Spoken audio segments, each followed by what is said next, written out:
안녕하세요, 여러분. 오늘은 멀티 에이전트 아키텍처의 핵심 패턴을 배워보겠습니다. 여러 AI 에이전트가 협력하여 복잡한 작업을 수행하는 방법, 그 중심에 있는 7가지 핵심 패턴을 하나씩 살펴볼 예정입니다. 컨텍스트 격리부터 실제 프로덕션 시스템 분석까지 실무에서 바로 적용할 수 있는 아키텍처 설계 원칙을 함께 알아보겠습니다. 오늘 다룰 내용을 먼저 살펴보겠습니다. 첫 번째로 컨텍스트 격리 원칙을 이해하고, 두 번째로 토큰 경제학과 비용 최적화 방법을 배웁니다. 세 번째는 슈퍼바이저 오어키스트레이터 패턴, 네 번째는 피어-투-피어 스웜 패턴입니다. 다섯 번째로 하이라키켈 계층 패턴을 살펴보고, 여섯 번째는 병렬화와 전문화 전략입니다. 마지막으로 엑스투복이라는 실전 사례를 분석하며 모든 개념을 종합해보겠습니다. 멀티 에이전트 시스템이란 무엇일까요? 간단히 말해서 여러 AI 에이전트가 서로 협력하여 복잡한 작업을 수행하는 시스템입니다. 단일 에이전트에게 모든 작업을 맡기면 한계가 있습니다. 하지만 여러 에이전트가 각자의 전문 분야에서 협력하면 이 한계를 극복할 수 있죠. 코드 작성, 테스트, 문서화를 각각 다른 에이전트가 담당하면 더 효율적이고 정확한 결과를 얻을 수 있습니다. 컨텍스트 격리가 왜 필요한지 알아봅시다. 하나의 에이전트에게 모든 작업을 맡기면 어떻게 될까요? 처음에는 잘 되는 것 같지만 작업이 길어질수록 문제가 생깁니다. 10번째 파일을 처리할 때쯤 되면 앞서 수정한 내용을 까먹기 시작합니다. 심지어 방금 만든 함수를 또 만들기도 하죠. 이것은 LLM의 컨텍스트 윈도우 한계 때문입니다. 아무리 뛰어난 AI라도 한 번에 기억할 수 있는 정보의 양에는 한계가 있거든요. 컨텍스트 격리 원칙은 이 문제를 해결합니다. 핵심 아이디어는 각 에이전트가 자신의 작업에 필요한 정보만 유지하도록 설계하는 것입니다. 마치 대형 건설 현장에서 전기팀은 전기 도면만, 배관팀은 배관 도면만 집중 관리하는 것과 같습니다. 현장 소장이 모든 세부 사항을 기억하려고 하면 불가능하지만 각 팀이 자기 영역에만 집중하면 효율적으로 일할 수 있죠. 에이전트 시스템도 마찬가지입니다. 코드로 잘못된 접근과 올바른 접근을 비교해 봅시다. 마널리식 에이전트 클래스를 보세요. 프로세스 메서드에서 모든 태스크를 컨텍스트 리스트에 계속 추가합니다. 이렇게 하면 컨텍스트가 무한히 쌓여서 결국 폭발하게 됩니다. 반면 아이솔레이티드 에이전트는 다릅니다. 생성자에서 맥스 컨텍스트를 설정하여 상한선을 정합니다. 프로세스 메서드에서는 필터 바이롤로 역할에 필요한 정보만 필터링합니다. 이렇게 하면 각 에이전트가 관리 가능한 크기의 컨텍스트만 유지할 수 있습니다. 건설 현장 비유로 다시 정리해 봅시다. 현장 소장이 모든 세부 사항을 기억하려고 하면 머리가 터질 것입니다. 전기 배선, 배관 설계, 철근 배치, 인테리어까지 모든 것을 한 사람이 관리하는 것은 불가능합니다. 대신 역할을 나눕니다. 전기팀은 전기 도면만 책임지고 배관팀은 배관 도면만 관리합니다. 각자 자신의 영역에만 집중하기 때문에 효율적으로 일할 수 있죠. 멀티 에이전트 시스템의 컨텍스트 격리도 정확히 같은 원리입니다. 이제 토큰 경제학을 살펴봅시다. 멀티 에이전트 시스템을 도입하면 비용이 어떻게 될까요? 놀라운 사실이 있습니다. 단일 에이전트 대비 평균 10배에서 15배의 토큰을 소비합니다. 왜 그럴까요? 두 가지 주요 원인이 있습니다. 첫째, 각 에이전트마다 시스템 프롬프트가 필요합니다.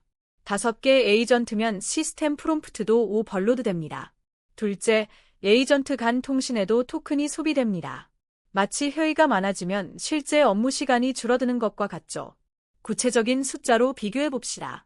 단일 에이전트로 처리하면 시스템 프롬프트 500토큰, 작업 컨텍스트 2000토큰, 응답 생성 1000토큰, 총 3500토큰입니다. 같은 작업을 3개 멀티 에이전트로 처리하면 어떻게 될까요? 시스템 프롬프트가 1500토큰으로 3배가 됩니다. 오케스트레이터 통신의 1000토큰, 에이전트 간 메시지의 6000토큰, 각 에이전트 응답의 3000토큰, 총 1500토큰입니다. 단순 계산으로도 3배, 복잡한 경우 15배까지 증가합니다. 그렇다면 멀티 에이전트는 항상 비효율적일까요? 아닙니다. 핵심은 상황에 맞는 선택입니다. 단순하고 명확한 작업, 예를 들어 이 함수의 버그를 고쳐달라는 요청에는 단일 에이전트가 효율적입니다. 하지만 전체 코드베이스를 분석하고 리팩토링해달라는 복잡한 작업은 다릅니다. 단일 에이전트로 처리하다가 컨텍스트 한계에 부딪히면 처음부터 다시 시작해야 합니다. 결국 더 많은 비용이 들죠. 트레이드오프를 이해하고 상황에 맞게 선택하는 것이 중요합니다. 이제 첫 번째 패턴, 슈퍼바이저 또는 오어키스트레이터 패턴을 알아봅시다. 오케스트라 공연을 생각해보세요. 수십 명의 연주자가 각자 다른 악기를 연주하지만 지휘자 한 명의 손짓에 맞춰 아름다운 화음을 만들어냅니다. 슈퍼바이저 패턴은 바로 이 오케스트라 모델입니다. 중앙의 지휘자 역할을 하는 오케스트레이터 에이전트가 있고 여러 전문 에이전트들이 그 지휘에 따라 움직입니다. 전체 작업 흐름을 제어하고 결과를 종합하는 것이 오케스트레이터의 역할입니다. 코드로 오어키스트레이터 패턴의 구현을 살펴봅시다. 오어키스트레이트 메서드가 핵심입니다. 첫 번째로 복잡한 작업을 디컴포즈 태스크로 하위 작업으로 분해합니다. 두 번째로 각 작업에 적합한 에이전트를 셀렉트 워커로 선택하여 할당합니다. 세 번째로 밸러데이트 메서드로 결과를 검토하고 문제가 있으면 핸들 페이려로 처리합니다. 네 번째로 신서사이즈 리절츠로 모든 결과를 종합하여 반환합니다. 지휘자가 악보를 해석하고 연주자에게 지시하고 결과물을 조화롭게 만드는 것과 같은 흐름입니다. 슈퍼바이저 패턴의 장단점을 살펴봅시다. 장점으로는 명확한 제어가 있습니다. 누가 무엇을 담당하는지, 현재 어떤 단계인지가 명확합니다. 디버깅도 쉽습니다. 문제가 생기면 어느 에이전트에서 발생했는지 바로 알 수 있죠. 하지만 단점도 있습니다. 모든 통신이 오케스트레이터를 거쳐야 하므로 병목 현상이 발생할 수 있습니다. 지휘자가 쓰러지면 오케스트라 전체가 멈추는 것처럼 오케스트레이터에 문제가 생기면 전체 시스템이 멈춥니다. 두 번째 패턴, 피어-투-피어 또는 스웜 패턴입니다. 벌떼를 생각해보세요. 수천 마리의 벌이 복잡한 벌집을 짓는데 여왕벌이 일일이 지시하지 않습니다. 각 벌이 자율적으로 행동하면서도 전체적으로는 완벽한 구조물이 완성됩니다. 스웜 패턴은 이 자연의 지혜를 적용한 것입니다. 중앙 제어자 없이 에이전트들이 서로 직접 통신하며 문제를 해결합니다. 코드 에이전트가 테스트 에이전트에게 직접 물어볼 수 있어서 오케스트레이터를 거치는 것보다 훨씬 빠릅니다. 스웜 패턴의 구현 코드를 살펴봅시다. 컬래버레이트 메서드가 핵심입니다. 먼저 자신이 처리할 수 있는 부분을 프로세스로 처리합니다. 그 다음 니즈즈 헬프로 도움이 필요한지 판단합니다. 도움이 필요하면 파인드 케이퍼벨 피어로 적절한 동료를 찾아 직접 어시스트를 요청합니다. 결과를 머지 리절츠로 합칩니다. 마지막으로 이즈 컨버지드로 수렴 조건을 체크합니다. 아직 완료되지 않았으면 다시 컬래버레이트를 호출하여 협업을 계속합니다. 자율적이면서도 목표 지향적인 협업 방식입니다. 스웜 패턴에서 가장 중요한 것은 수렴 조건입니다. 이즈 컨버지드 메서드를 주목하세요. 이것이 없으면 에이전트들이 영원히 서로 작업을 주고받으며 무한 루프에 빠질 수 있습니다. 언제 작업이 완료된 것으로 볼 것인지 명확한 기준이 필요합니다. 예를 들어 모든 테스트가 통과했을 때, 특정 품질 지표를 달성했을 때, 또는 최대 반복 횟수에 도달했을 때 등의 조건을 설정해야 합니다.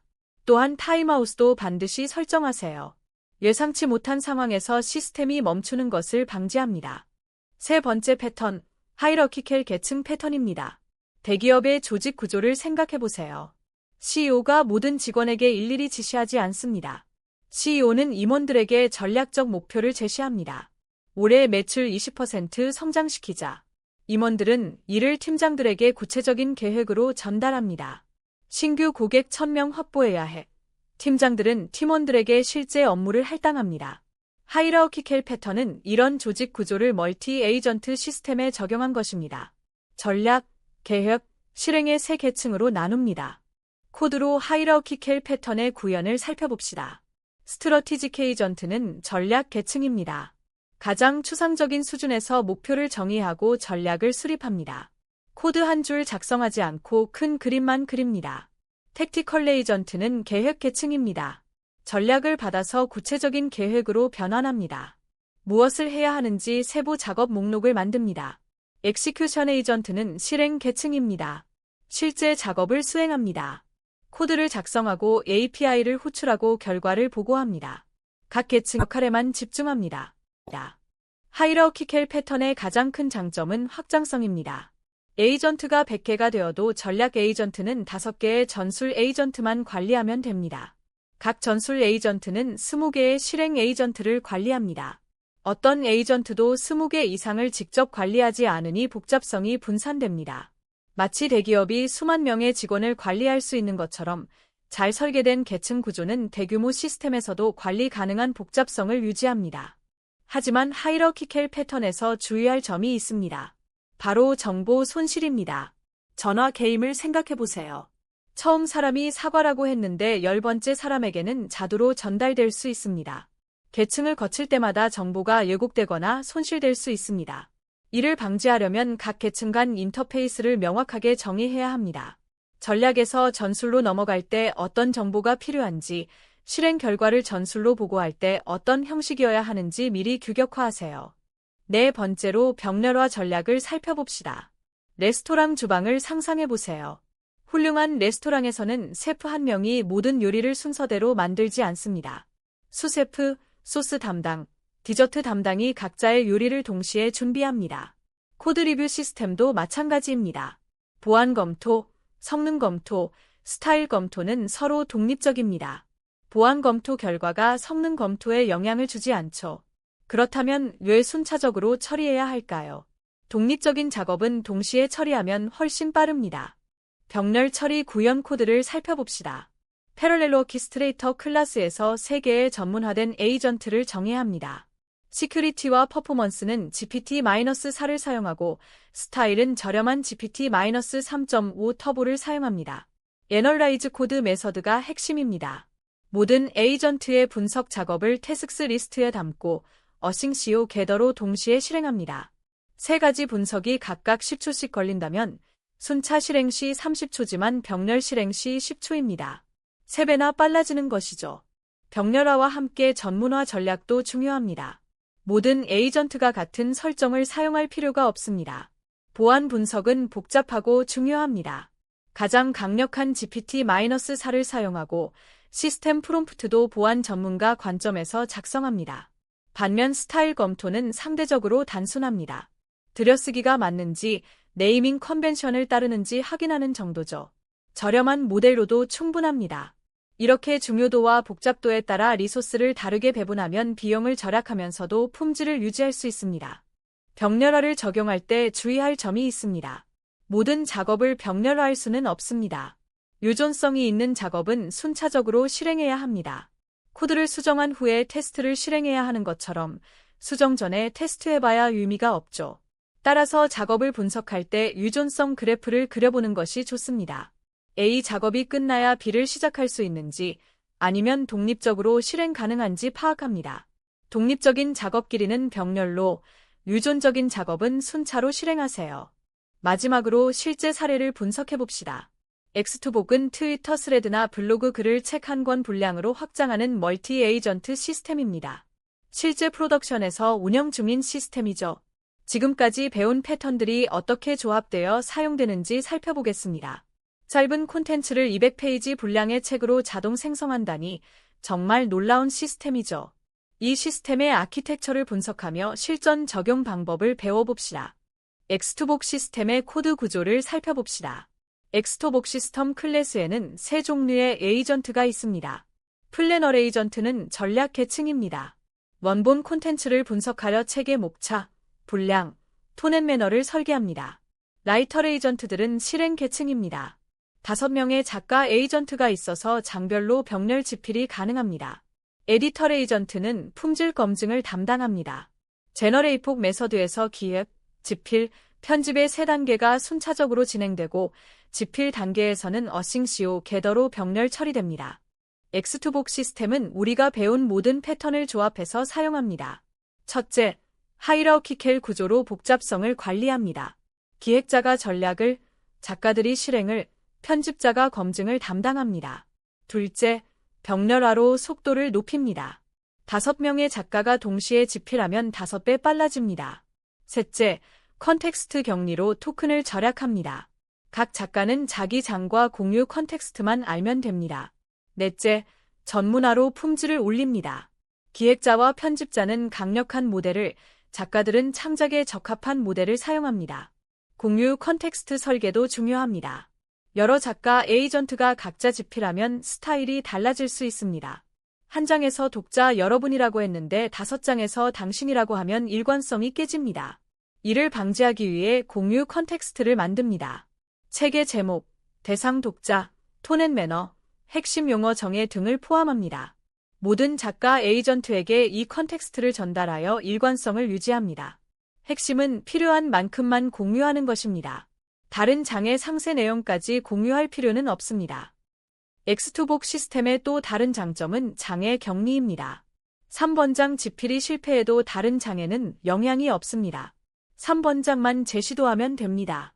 만약 모놀리식 시스템이었다면 전체를 처음부터 다시 해야 했을 것입니다. 이것이 멀티 에이전트 시스템의 장의 격리 장점입니다. 각 에이전트의 실패가 다른 에이전트에 영향을 주지 않도록 설계하면 시스템 전체의 안정성이 크게 향상됩니다. 부분적인 문제는 부분적으로 해결할 수 있게 됩니다. 마지막으로 패턴 선택 가이드를 정리하겠습니다. 슈퍼바이저 패턴은 워크플로우가 명확할 때 적합합니다. 빌드, 테스트, 배포처럼 순서가 정해진 작업에 잘 맞습니다.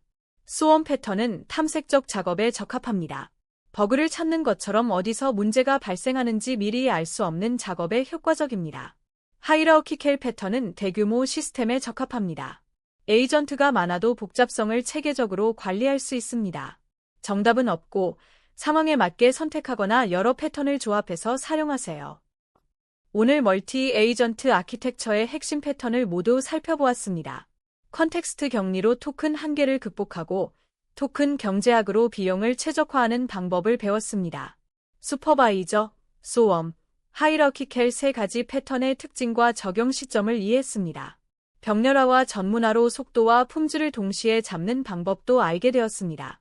이제 여러분의 프로젝트에 직접 적용해보세요. 시청해주셔서 감사합니다.